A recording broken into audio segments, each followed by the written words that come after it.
Hello दोस्तों, नमस्कार। स्वागत है आपका हमारे YouTube channel Uttarakhand GK very G tricks में। और आज की इस वीडियो में हम बात करेंगे उत्तराखंड सितंबर माह के इम्पोर्टेंट करंट अफेयर्स के बारे में। दोस्तों, जैसा कि आपको पता है कि हम मंथली करंट अफेयर्स की वीडियो आप लोगों को प्रोवाइड कराते हैं, जो कि करंट अफेयर हमारे उत्तराखंड से संबंधित होते हैं। और यूके ट्रिपल एस सी और यूके पीएससी दोनों एग्जाम्स के लिए उत्तराखंड के करंट अफेयर दोस्तों आपके बहुत महत्वपूर्ण होते हैं।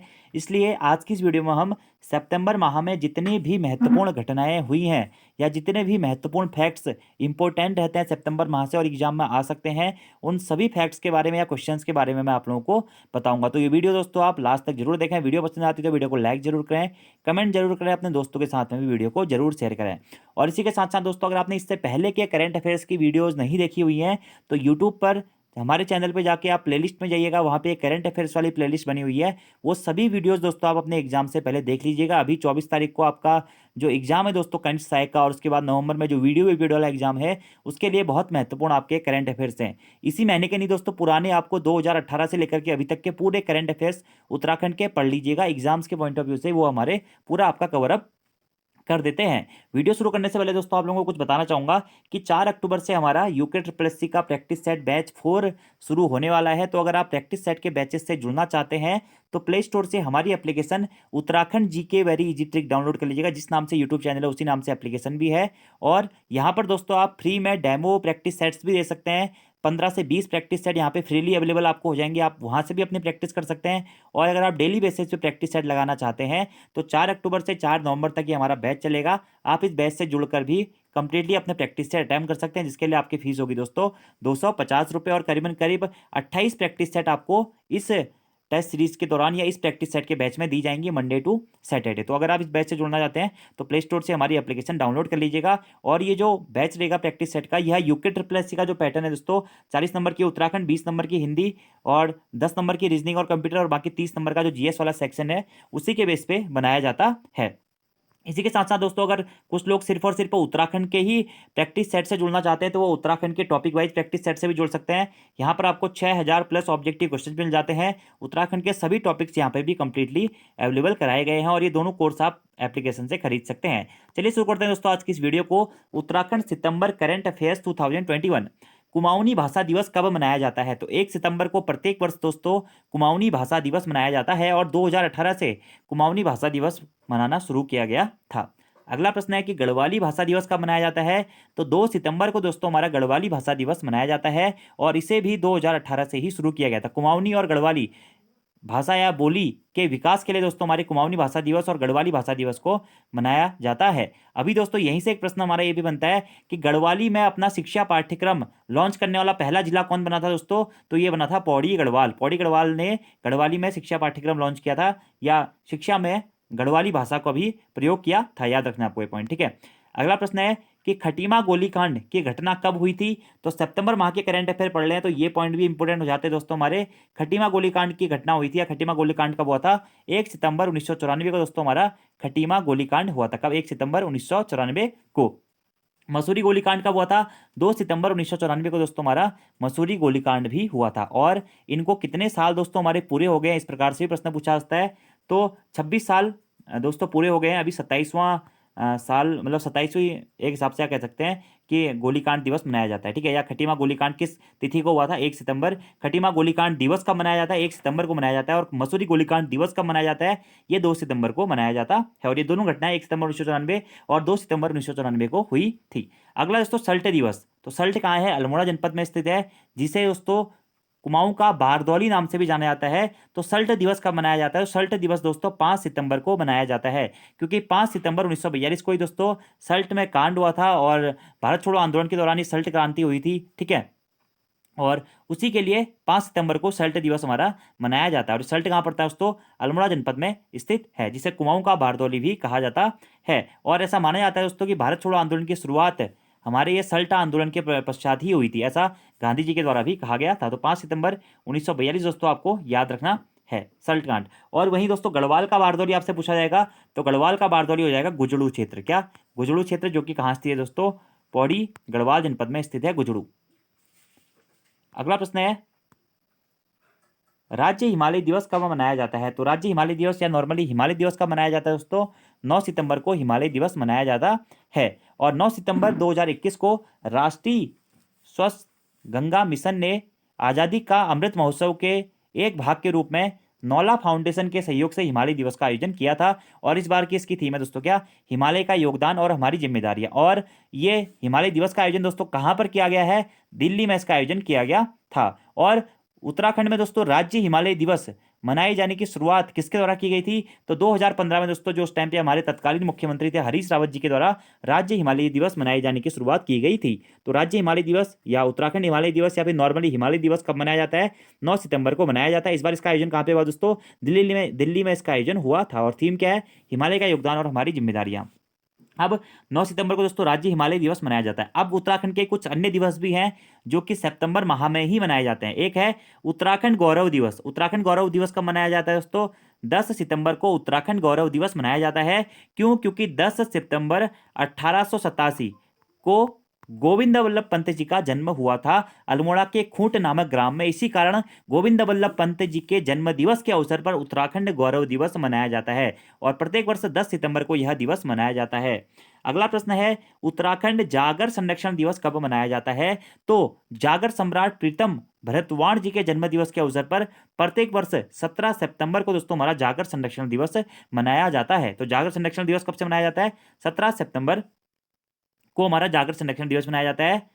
गौरव दिवस 10 सितंबर को मनाया जाता है। 9 सितंबर को राज्य हिमालय दिवस मनाया जाता है। 1 सितंबर को कुमाऊनी भाषा दिवस मनाया जाता है। 2 सितंबर को गढ़वाली भाषा दिवस मनाया जाता है। इतने पॉइंट आपको याद रखने हैं। अब कुछ और डे भी अगर आप लिखना चाहेंगे तो 16 सितंबर को दोस्तों ओजोन संरक्षण दिवस मनाया जाता है। ओजोन संरक्षण दिवस या ओजोन दिवस मनाया जाता है। और 14 सितंबर को हमारा राष्ट्रीय हिंदी दिवस मनाया जाता है। राष्ट्रीय हिंदी दिवस मनाया जाता है कब, 14 सितंबर को। अगले प्रश्न की बात करते हैं कि उत्तराखंड साहित्य दिवस कब मनाया जाता है, तो हरिदत्त भट्ट जी की पुण्यतिथि के अवसर पर प्रत्येक वर्ष 19 सितंबर को दोस्तों उत्तराखंड साहित्य दिवस मनाया जाता है। तो गौरव दिवस 10 सितंबर, 17 सितंबर जागर दिवस और दोस्तों 19 सितंबर को उत्तराखंड साहित्य दिवस मनाया जाता है। याद रखना है आपको ये पॉइंट। अगला प्रश्न है कि भारत की सबसे बड़ी ओपन एयर फर्नेरी कहाँ पर विकसित की गई है, तो भारत की सबसे बड़ी ओपन एयर फर्नेरी दोस्तों हमारी रानीखेत अल्मोड़ा जनपद में विकसित की गई है। और कैंपा योजना के तहत भारत की सबसे बड़ी ओपन एयर फर्नेरी को रानीखेत में विकसित किया गया, अल्मोड़ा जनपद के रानीखेत में। इंपॉर्टेंट प्रश्न है दोस्तों, बहुत महत्वपूर्ण ये प्रश्न है। अगला प्रश्न है उत्तराखंड के नए राज्यपाल कौन बने हैं। जैसा कि दोस्तों आपको बताइए कि अभी हमारे जो इससे पहले राज्यपाल थी बेबी रानी मौर्य जी, जो कि उत्तराखंड की 7वीं राज्यपाल थी और उत्तराखंड की दूसरी महिला राज्यपाल थी। उनके द्वारा दोस्तों 8 सितंबर को इस्तीफा दे दिया गया था। उसी के बाद उत्तराखंड के नए राज्यपाल बनाए गए कौन, लेफ्टिनेंट जनरल गुरमीत सिंह जी। और यह प्रश्न बहुत इंपॉर्टेंट है, डायरेक्टली आपसे पूछा जा सकता है कि उत्तराखंड के वर्तमान राज्यपाल कौन बने हैं दोस्तों, वह है लेफ्टिनेंट जनरल गुरमीत सिंह जी, जो कि उत्तराखंड के 8वें और वर्तमान राज्यपाल बने हुए हैं। 8वें और वर्तमान राज्यपाल बने हुए हैं। अब यहीं से दोस्तों आप लोगों से मैं एक प्रश्न पूछना चाह रहा हूं कि उत्तराखंड के पहले राज्यपाल कौन से थे, उत्तराखंड की प्रथम महिला राज्यपाल कौन थी, और उत्तराखंड के प्रथम ऐसे राज्यपाल कौन थे जिनके कार्यकाल में उत्तराखंड में राष्ट्रपति शासन लगा था। ये तीनों प्रश्न के आंसर आपको कमेंट बॉक्स में देने हैं। और नहीं आ रहे हैं तो इससे पहले मैंने एक वीडियो बनाया हुआ है उत्तराखंड में कौन क्या, जो कि इंपोर्टेंटली करंट अफेयर्स का वीडियो है, आप उस वीडियो को देख लीजिएगा दोस्तों। उसमें मैंने उत्तराखंड के सभी मुख्यमंत्री डिटेल वाइज, सभी जो भी आपके राज्यपाल थे उनके बारे में भी डिटेल वाइज बता रखा है, तो वो वीडियो आप लोग जरूर देख लीजिएगा। और पहले राज्यपाल तो एटलीस्ट आपको याद होना ही चाहिए दोस्तों, क्योंकि बहुत महत्वपूर्ण प्रश्न है और बहुत बार एग्जाम में भी पूछा जा चुका है। अगले प्रश्न की बात करते हैं कि चौथे टोरंटो मल्टीकल्चरल फिल्म फेस्टिवल में उत्तराखंड की किस फिल्म को शॉर्टलिस्ट किया गया है। तो चौथे टोरंटो मल्टीकल्चरल फिल्म फेस्टिवल में उत्तराखंड की बोल दिया उमा जो फिल्म है दोस्तों, इसे शॉर्टलिस्ट किया गया है। और जो ये बोल दिया उमा फिल्म है दोस्तों, यह साहित्यकार वल्लभ डोभाल जी की कहानी पर निर्देशित एक फिल्म है, जिसमें पहाड़ी महिलाओं की वेदना और दर्द के बारे में बताया गया है। और इसका निर्देशन किसने किया है, इसका निर्देशन दोस्तों कविलास नेगी जी ने किया है, जो कि लोक गायक नरेंद्र सिंह नेगी जी के पुत्र हैं। तो चौथे टोरंटो मल्टीकल्चरल फिल्म फेस्टिवल में उत्तराखंड की किस फिल्मों को शॉर्टलिस्ट किया गया है, बोल दिया उमा फिल्म को शॉर्टलिस्ट किया गया है। और साहित्यकार वल्लभ डोभाल जी की कहानी पर यह निर्भर है और पहाड़ी महिलाओं की वेदना और दर्द पर बनी फिल्म है। निर्देशन किसने किया है, कविलास नेगी ने किया है। अगले प्रश्न की बात करते हैं कि मंदिरों की वर्तमान स्थिति को सुधारने और उसे राष्ट्रीय अंतर्राष्ट्रीय स्तर पर पहचान दिलाने हेतु सेल्फी विद टेम्पल अभियान किसके द्वारा शुरू किया गया? तो आम आदमी पार्टी जी के द्वारा दोस्तों अभी उत्तराखंड में मंदिरों को या मंदिरों की स्थिति को सुधारने और राष्ट्रीय या अंतर्राष्ट्रीय स्तर पर पहचान दिलाने के लिए सेल्फी विद टेम्पल अभियान शुरू किया गया। किसके द्वारा? आम आदमी पार्टी के द्वारा। अगला प्रश्न है दोस्तों कि NIRF national institution ranking framework वार्षिक रैंकिंग 2021 के द्वारा देश के टॉप या सर्वश्रेष्ठ आर्किटेक्चर संस्थान का दर्जा किसे दिया गया है? तो NIRF यानी कि नेशनल इंस्टीट्यूशन रैंकिंग फ्रेमवर्क की जो वार्षिक रैंकिंग 2021 थी उसके अनुसार देश के टॉप आर्किटेक्चर संस्थान का दर्जा IIT रुड़की को दिया गया है। IIT रुड़की को दिया गया है। ये पॉइंट भी आप लोगों को डायरेक्टली नोट डाउन करना है। अब यहां से भी एक प्रश्न मैं आपके होमवर्क के लिए पूछ रहा हूं दोस्तों कि IIT रुड़की की स्थापना कब हुई और इसकी स्थापना किस नाम से पहले की गई थी और वर्तमान में दोस्तों IIT रुड़की के नाम से अब इसे जानते हैं, तो इसे IIT का दर्जा कब दिया गया था? ये भी आपके लिए होमवर्क के क्वेश्चन है। तो करंट अफेयर से ना ये क्वेश्चन आप रिलेट करके पढ़ सकते हैं क्योंकि करंट में टॉपिक अभी चल रहा है, तो एग्जाम में एग्जामिनर इसी टॉपिक से प्रश्न बना के आपसे पूछ सकता है। तो इसीलिए ये प्रश्न मैं आपसे पूछ रहा हूं क्योंकि मैं पहले आपको ये बहुत बार ये प्रश्न करा चुका हूं।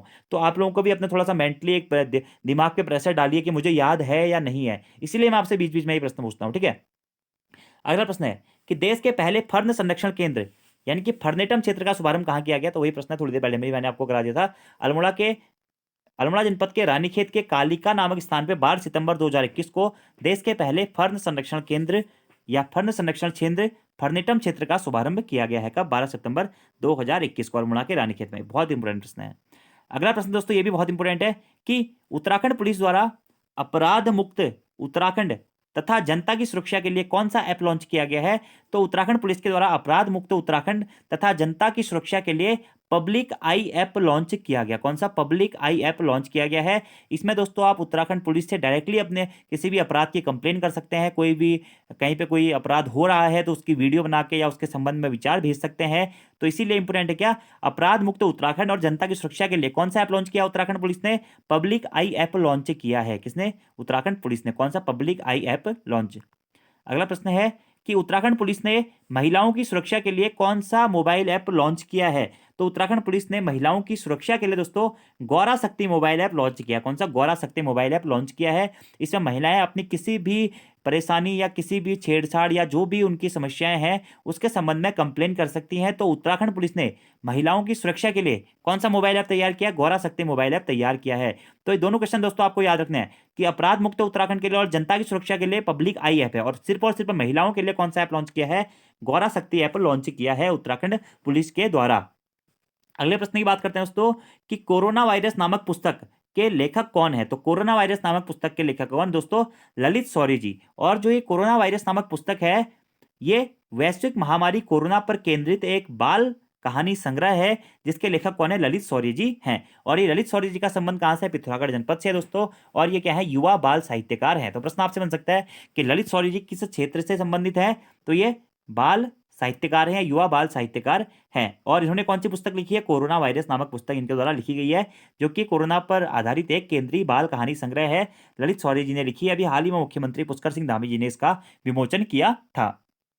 अगले प्रश्न की बात करते हैं कि गेहूं और जौ अनुसंधान के लिए doctor MV Rao memorial award 2021 से किसे सम्मानित किया जाएगा या किया गया है? तो गेहूं और जौ के अनुसंधान के लिए doctor MV Rao memorial award 2021 से दोस्तों डॉक्टर लक्ष्मीकांत जी को सम्मानित किया जाएगा। ठीक है, और ये डॉक्टर लक्ष्मीकांत जी कौन है दोस्तों? ये विवेकानंद पर्वतीय कृषि अनुसंधान संरक्षण केंद्र अल्मोड़ा के निदेशक हैं वर्तमान समय पे। कौन? डॉक्टर लक्ष्मीकांत जी, जिन्हें गेहूं और जौ अनुसंधान के लिए doctor MV Rao memorial award 2021 से सम्मानित किया जाएगा। अब ये विवेकानंद पर्वतीय कृषि अनुसंधान संस्थान कहाँ से है दोस्तों? यह अल्मोड़ा में स्थित है। और विवेकानंद पर्वतीय कृषि अनुसंधान संस्थान की स्थापना कब हुई थी? 1924 में दोस्तों बोसी सेन जी के द्वारा इसकी स्थापना की गई थी। किसके द्वारा?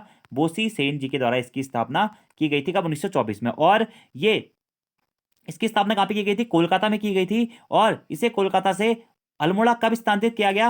तो 1936 में दोस्तों इसे अल्मोड़ा स्थानांतरित किया गया। इसी कारण अगर आप अजय राउत जी की किताब पढ़ेंगे तो अजय राउत जी की किताब में स्पष्टता दिया है कि विवेकानंद पर्वतीय कृषि अनुसंधान संस्थान की स्थापना अल्मोड़ा में 1936 में हुई थी। लेकिन एक्चुअलिटी में आपको दोस्तों 1924 से ही याद रखते हुए चलना है। 1936 आपको तब करना है जब 1924 ऑप्शन में ना हो। या इस प्रकार से प्रश्न पूछ लिया जाए कि जो विवेकानंद पर्वतीय कृषि अनुसंधान संस्थान है, इसे कोलकाता से अल्मोड़ा कब स्थानांतरित किया गया? तो तब आपको 1936 सही आंसर करना पड़ेगा। अगले प्रश्न की बात करते हैं कि उत्तराखंड से किसे vice chancellor of the year नियुक्त किया गया? तो तेज प्रताप जी को, जो कि गोविंद बल्लभ पंत कृषि एवं प्रौद्योगिकी विश्वविद्यालय पंतनगर में प्रोफेसर हैं, उन्हें vice chancellor of the year नियुक्त किया गया है। और वहीं उत्तराखंड से किसे प्रिंसिपल ऑफ द ईयर नियुक्त किया गया है? तो रमेश पाल सिंह गंगवार, ये भी पंतनगर यूनिवर्सिटी में, और साथ ही जो हमारा उत्तराखंड प्राविधिक शिक्षा परिषद है उसके निदेशक के रूप में भी रह चुके हैं, तो इन्हें प्रिंसिपल ऑफ द ईयर नियुक्त किया गया। ज्यादा महत्वपूर्ण प्रश्न नहीं है ये दोनों, फिर भी आप देख लीजिएगा। अगला प्रश्न दोस्तों बहुत महत्वपूर्ण है कि मनोज सरकार का संबंध किस खेल से है? तो मनोज सरकार का संबंध दोस्तों कहां से है? बैडमिंटन के खेल से है। मैं आपको पहले भी करा चुका हूं दोस्तों, इनसे संबंधित प्रश्न है। और ये क्या है? बैडमिंटन खिलाड़ी है और पैरा ओलंपिक खेलों में हाल ही में इन्होंने क्या कांस्य पदक भी जीता है। तो उत्तराखंड के किस खिलाड़ी ने पैरा ओलंपिक 2020 जो कि टोक्यो में आयोजित हुआ था, टोक्यो पैरा ओलंपिक में कांस्य पदक जीता है? तो ये जीता है दोस्तों किसने? मनोज सरकार जी ने। और मनोज सरकार का संबंध किससे है? बैडमिंटन खेल से इनका संबंध माना जाता है, मतलब माना क्या जाता है, बैडमिंटन खेल से इनका संबंध है। और ये कहाँ के निवासी है? रुद्रपुर के निवासी हैं। इन्हें दोस्तों 2018 में अर्जुन पुरस्कार से भी सम्मानित किया जा चुका है, और 2019 में इन्हें देवभूमि उत्तराखंड खेल रत्न पुरस्कार से भी सम्मानित किया जा चुका है। तो मनोज सरकार बहुत इंपॉर्टेंट है। हाल ही में टोक्यो पैरा ओलंपिक के बैडमिंटन खिलाड़ी हैं, रुद्रपुर के निवासी हैं। 2018 में अर्जुन पुरस्कार मिल चुका है, 2019 में देवभूमि उत्तराखंड खेल रत्न पुरस्कार मिल गया है। और जो पैरा ओलंपिक 2020 टोक्यो में आयोजित हुए थे और 2021 में जिनका आयोजन किया गया था, उसी में हाल ही में इन्हें क्या कांस्य पदक से सम्मानित किया गया है। तो बहुत महत्वपूर्ण प्रश्न है, 2 या 3 एग्जाम्स में आगे आने वाले में पूछा जा सकता है, याद रखिएगा आपको। अगला प्रश्न है दोस्तों कि गोविंद बल्लभ पंत जी की 134वीं जयंती कब मनाई गई है? तो अभी थोड़ी देर पहले मैंने आपको बताया कि 10 सितंबर को गोविंद बल्लभ पंत जी की 134वीं जयंती मनाई गई है, और इनके जन्मदिवस को उत्तराखंड गौरव दिवस के रूप में मनाया जाता है। और गोविंद बल्लभ पंत जी उत्तराखंड के पहले ऐसे व्यक्ति थे जिन्हें भारत रत्न पुरस्कार से सम्मानित किया गया था 1957 में। और 10 सितंबर 1887 को दोस्तों अल्मोड़ा के खूट नामक ग्राम में इनका जन्म हुआ था, याद रखना है आपको। अगले प्रश्न की बात करते हैं कि 6वें देहरादून इंटरनेशनल फिल्म फेस्टिवल में मोस्ट प्रॉमिसिंग एक्टर अवार्ड से किसे सम्मानित किया गया है? तो 6वें देहरादून इंटरनेशनल फिल्म फेस्टिवल में मोस्ट प्रॉमिसिंग एक्टर से दोस्तों आदित्य सील जी को सम्मानित किया गया है, और धामी जी के द्वारा इन्हें सम्मानित किया गया था, अवार्ड देकर नवाजा गया था। ज़्यादा महत्वपूर्ण प्रश्न नहीं है, फिर भी एक मोटे मोटे नजर देख लीजिएगा। अगला प्रश्न दोस्तों बहुत इंपॉर्टेंट है कि हाल ही में सेब की उत्पादकता को बढ़ाने हेतु अंतर्राष्ट्रीय सेब महोत्सव का आयोजन कहाँ किया गया? तो सेब की उत्पादकता को बढ़ाने हेतु अंतर्राष्ट्रीय सेब महोत्सव का आयोजन दोस्तों कहाँ पे किया गया? देहरादून में किया गया। और कब किया गया? 24 से 26 सितंबर 2021 को देहरादून में किया गया। अब आपको बताया कि उत्तराखंड की सेब को अंतर्राष्ट्रीय स्तर पर पहचान दिलाने के लिए दोस्तों अंतर्राष्ट्रीय सेब महोत्सव का आयोजन देहरादून में किया गया था, याद रखना आपको, ठीक है। क्योंकि उत्तराखंड का जो सेब है कहीं पे दिल्ली ब्रांड नाम से बिकता है, कहीं पे हिमाचली ब्रांड नाम से बिकता है, उत्तराखंड का खुद का सेब का कोई ब्रांड नहीं है। तो इस कारण उत्तराखंड में जो सेब उत्पादक में सबसे प्रबल क्षेत्र कौन सा दोस्तों? हर्सिल का क्षेत्र। फ्रेडरिक विल्सन, अगर आपको याद है तो, हर्सिल का शेर, हर्सिल का राजा, जिसने वहाँ पे सबसे पहले आके पौधा लगाया था। तो हर्सिल के सेब को, या जो भी ठंडे इलाके हैं 2 या 3 जनपदों को छोड़ के उत्तराखंड के सभी जनपदों में हमारा सेब पाया जाता है। तो उसी सेब को अंतर्राष्ट्रीय स्तर पर पहचान दिलाने के लिए सेब महोत्सव का आयोजन देहरादून में किया गया था। और सेब उत्पादन में उत्तराखंड का भारत में वर्तमान में कौन सा स्थान है? तो सेब उत्पादन में उत्तराखंड का भारत में वर्तमान में तीसरा स्थान है। कौन सा? तीसरा स्थान है, याद रखना है आपको। अगर प्रश्न की बात करते हैं कि 5वीं एशियन जू जित्सु प्रतियोगिता में किसने रजत पदक हासिल किया है, सिल्वर मेडल हासिल किया है? तो शिवानी गुप्ता, जिनका संबंध उत्तराखंड के देहरादून जनपद के ऋषिकेश से है। इन्होंने अबू धाबी में आयोजित एशियन जू जित्सु प्रतियोगिता में रजत पदक यानी कि सिल्वर मेडल हासिल किया हुआ है, याद रखना है।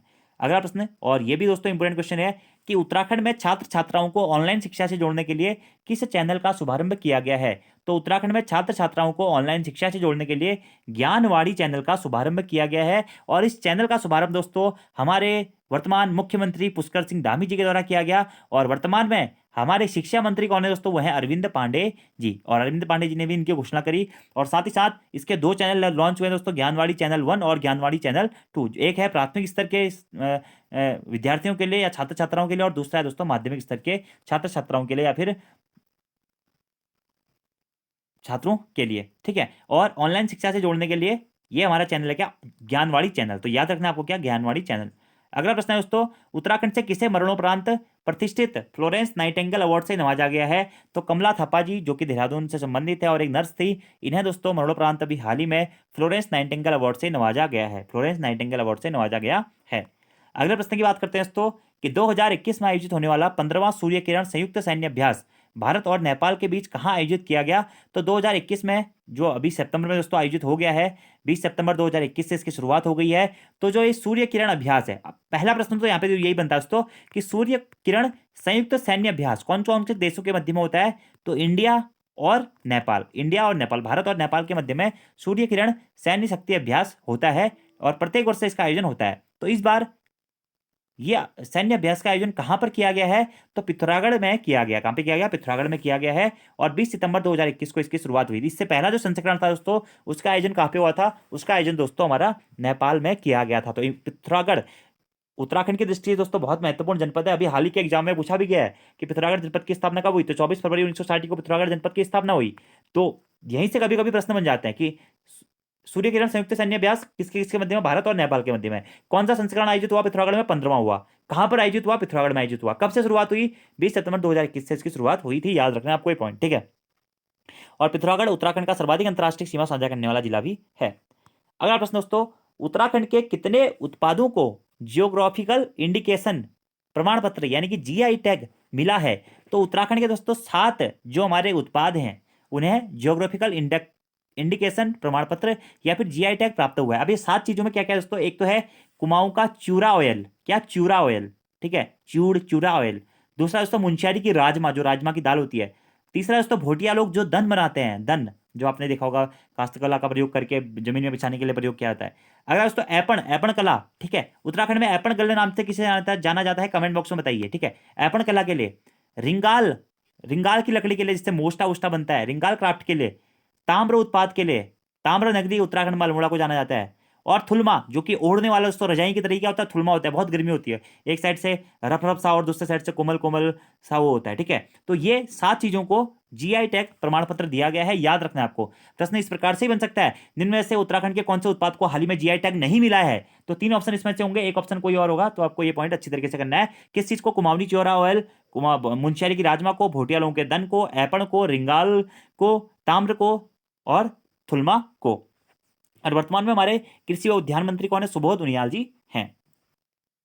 और ये दोस्तों वर्तमान में कौन से मंत्री के पास में कौन सा विभाग है, इसका भी वीडियो आपको करंट अफेयर्स की प्लेलिस्ट में मिल जाएगा। तो ये वीडियो भी आप देख के जाइएगा, क्योंकि आप लोग दोस्तों आगामी समय में पंचायती राज विभाग के एग्जाम देने वाले हो, वीडियो वीपीडीओ के एग्जाम देने वाले हो, पटवारी के एग्जाम देने वाले हो, जो कि मूल रूप से दोस्तों आपके पब्लिक डीलिंग से जुड़े हुए हैं। वैसे तो सभी विभाग जुड़े हुए हैं, लेकिन ये विभाग कुछ ऐसे हुए हैं दोस्तों, इसमें आपको उत्तराखंड की जो कल्चरल एक्टिविटी है या उत्तराखंड में जो नॉर्मल से फंडे हैं ये पता ज्यादा होने चाहिए। जैसे कि कभी कभी तो नॉर्मली इस एग्जाम में इसी प्रकार के प्रश्न बन जाते हैं दोस्तों, कुमाऊनी और गढ़वाली भाषा संबंधित प्रश्न भी बन जाते हैं। तो आपको अगर बेस से अगर आप जुड़े रहेंगे तो आपको ये प्रश्न करने में आसानी होगी। तो एक बार पढ़ने में कोई हर्ज नहीं होता। अगर आप एक बार पढ़ के कोई भी चीज एग्जाम में आ जाती है दोस्तों, तो एक बहुत अच्छी बात होती है। तो पढ़ के आपको जरूर जाना है।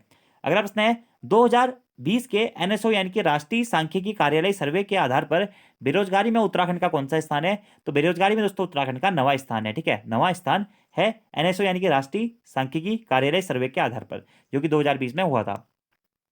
वहीं दोस्तों 2020 के राष्ट्रीय सांख्यिकी कार्यालय यानी कि एनएसओ सर्वे के आधार पर महंगाई में उत्तराखंड का कौन सा स्थान है? 10वां स्थान है। और महंगाई दर क्या रही है दोस्तों? ये रही है 5.38%। तो बेरोजगारी में 9वां और महंगाई में 10वां स्थान है। 5.38% इसकी महंगाई दर रही है उत्तराखंड की, ठीक है, याद रखना आपको।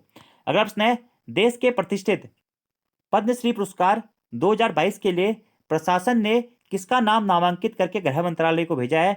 तो रीता गहतोड़ी, जिनका संबंध कहां से दोस्तों? चंपावत से है। इनका नाम पद्मश्री पुरस्कार के लिए नामांकित करके भेजा गया है 2022 के लिए, रीता गहतोड़ी जी का।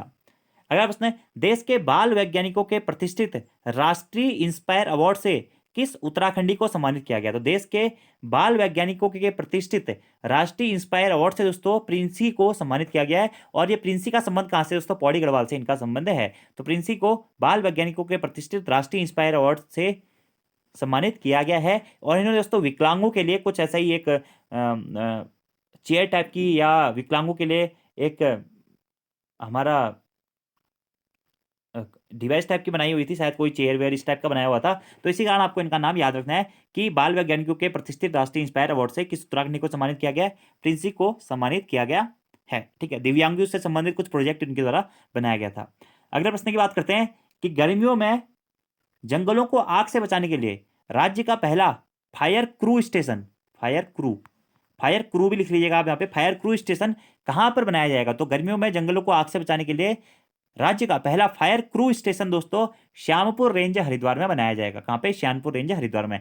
और दूसरा खानपुर रेंज हरिद्वार में। ठीक है, तो याद रखना है, गर्मियों में जंगलों को आग से बचाने के लिए राज्य का पहला फायर क्रू सेंटर कहाँ पे बनाया जाएगा? श्यामपुर रेंज हरिद्वार में बनाया जाएगा, जिसका मुख्य उद्देश्य होगा जो गर्मियों में जंगलों में आग लगती है उसको कैसे बुझाया जाए, कैसे उसका नियंत्रण किया जाए, क्या क्या उपाय किया जाए, कौन सी योजनाएं लागू की जाए, वह सभी इस फायर क्रू सेंटर पे जो भी हमारे एक्सपर्ट्स रहेंगे वन विभाग के, उनके द्वारा कमेटी टाइप की गठित करके निर्णय लिए जाएंगे। ठीक है, याद रखना है आपको। अगला प्रश्न है, हाल ही में कौन सी फिल्म आशा इंटरनेशनल फेस्टिवल के लिए सिलेक्ट हुई है? तो हाल ही में दोस्तों आप लोगों ने एक यकुलांस नामक मूक फिल्म आई हुई है, पांडवास के द्वारा निर्देशित की गई थी। इसे आशा इंटरनेशनल फिल्म फेस्टिवल के लिए सिलेक्ट किया गया है, यकुलांस। ठीक है, ये आपको यूट्यूब पे मिल भी जाएगी, अगर आप देखना चाहते हो तो देख सकते हैं। अगला प्रश्न है, उत्तराखंड के कौन से स्पोर्ट्स स्टेडियम को अब पैरा ओलंपिक पदक विजेता मनोज सरकार के नाम पर रखा जाएगा? यानी कि मनोज सरकार स्टेडियम रखा जाएगा, मनोज सरकार स्पोर्ट्स स्टेडियम रखा जाएगा, वो है दोस्तों रुद्रपुर स्टेडियम। तो रुद्रपुर स्टेडियम का नाम परिवर्तित करके अब पैरा ओलंपिक पदक विजेता मनोज सरकार के नाम पर रखा जाएगा। अगला प्रश्न है कि आवाज साहित्यिक संस्था मुनि की रेती द्वारा राजभाषा हिंदी दिवस पर 2021 का द्वारिका प्रसाद मालासी आवाज रत्न सम्मान किसे दिया गया है? या नॉर्मली दोस्तों आपसे प्रश्न पूछा जाता है कि 2021 का द्वारिका प्रसाद मालासी आवाज रत्न सम्मान किसे दिया गया, या प्रश्न पूछा जाता है कि उत्तराखंड में आवाज रत्न सम्मान से किसे सम्मानित किया गया है? तो नरेंद्र सिंह नेगी जी, जो कि क्या है, लोक गायक हैं उत्तराखंड के, उत्तराखंड का राज्य गीत इनके द्वारा किया गया है। कई प्रकार के गीत, हर टॉपिक पे गीत, अलग अलग विरह गीत, संवेदना गीत, खुशी गीत, सभी प्रकार के गीत गाते हैं। इन्हीं को ही दोस्तों आवाज रत्न सम्मान से सम्मानित किया गया है। और आवाज नामक साहित्यिक संस्था के द्वारा, जो कि कहां स्थित है आवाज नामक साहित्यिक संस्था? मुनि की रेती में दोस्तों ये साहित्यिक संस्था स्थित है। और यह आवाज साहित्यिक संस्था की स्थापना कब हुई थी? 2001 में दोस्तों आवाज साहित्यिक संस्था की स्थापना हुई थी मुनि की रेती में। इन्हीं के द्वारा हिंदी दिवस पर 14 सितंबर 2021 को द्वारिका प्रसाद मालासी आवाज रत्न सम्मान से किसे सम्मानित किया गया है? नरेंद्र सिंह नेगी जी को सम्मानित किया गया है। याद रखना है दोस्तों आपको ये पॉइंट। ठीक है, और ये आवाज साहित्यिक संस्था कि क्या काम करते हैं? जो भी उत्तराखंड में लोक गायक हैं उनको प्रोत्साहित करने का, या उनके भविष्य के लिए निर्माण योजनाएं बनाने का, या उन्हें प्रोत्साहन देने का, इस प्रकार के कार्य इनके द्वारा किए जाते हैं।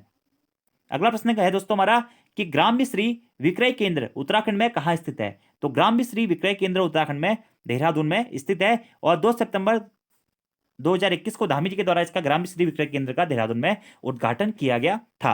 तो अभी तक दोस्तों सितंबर के जितने भी करंट अफेयर्स मुझे न्यूज़पेपर्स के माध्यम से प्राप्त हुए थे, और ये सभी करंट अफेयर्स आपके दोस्तों न्यूज़पेपर्स, और मेन सोर्स हमारा रहता है दैनिक जागरण। ठीक है, तो उसमें से जो कि बहुत इंपोर्टेंट करंट अफेयर्स लगे वो मैंने आप लोगों को दिए हैं। अभी कुछ चीजें ऐसी भी है सितंबर में दोस्तों जो कि मैं आपको इस वीडियो में नहीं करा पाया हूं। ठीक है, तो उन क्वेश्चंस को या उन जो टॉपिक्स हैं हमारे, उन्हें हम अक्टूबर की करंट अफेयर्स की वीडियो में करेंगे, या फिर अक्टूबर में हम करंट अफेयर्स के 2 भाग ले आएंगे, एक 15 से पहले का और जो सितंबर का हमारा बचा हुआ है, बाकी अक्टूबर का लास्ट का। तो आपको आज की वीडियो कैसी लगी दोस्तों, कमेंट बॉक्स में जरूर बताइएगा। वीडियो पसंद आती है वीडियो को लाइक जरूर करें, कमेंट जरूर करें, अपने दोस्तों के साथ में भी वीडियो को जरूर शेयर करें। और अगर आपने इससे पहले की वीडियोज नहीं देखी हुई है तो आप उन वीडियोज को भी जरूर देख लीजिएगा दोस्तों। उत्तराखंड की पोस्टमार्टम क्लासेज आप लोग जरूर देख लीजिएगा। 88 पार्ट हो चुके हैं दोस्तों, और सभी के सभी 88 पार्ट्स क्या हैं, रामबाण हैं। अगर दोस्तों हिंदी की पोस्टमार्टम क्लासेस को आप जरूर देखिएगा, हिंदी में भी हमारे 28 पार्ट हो चुके हैं, और सभी के सभी क्लासेस दोस्तों बहुत महत्वपूर्ण है आपके आगामी एग्जाम से। तो और अभी हाल ही में दोस्तों हमने जीएस की भी पोस्टमार्टम क्लासेस शुरू कर दी है, जीएस का भी हम पोस्टमार्टम क्लास करते हुए चल रहे हैं, तो ये भी आप जरूर देखिएगा। यूट्यूब चैनल के प्लेलिस्ट में आपको ये सभी वीडियोज अवेलेबल हो जाएंगी। कुछ लोग बार बार कमेंट करते हैं कि वीडियो कहाँ पर देखा, तो वो उनको मैं बता दे रहा हूँ कि आपको प्लेलिस्ट पे जाना है। प्लेलिस्ट पे आपको ये सभी वीडियोज एक एक करके फोल्डर्स के आधार पे शो हो जाती है। जैसे ही आप फोल्डर पे क्लिक करेंगे तो अंदर आपको उस टॉपिक से संबंधित सारी वीडियोज एक साथ में मिल जाती है, तो आप वहाँ से इन वीडियोज़ को अच्छी तरीके से कर सकते हैं। तो आज की इस वीडियो में इतना ही दोस्तों। Thank you for watching video. See you next time. धन्यवाद।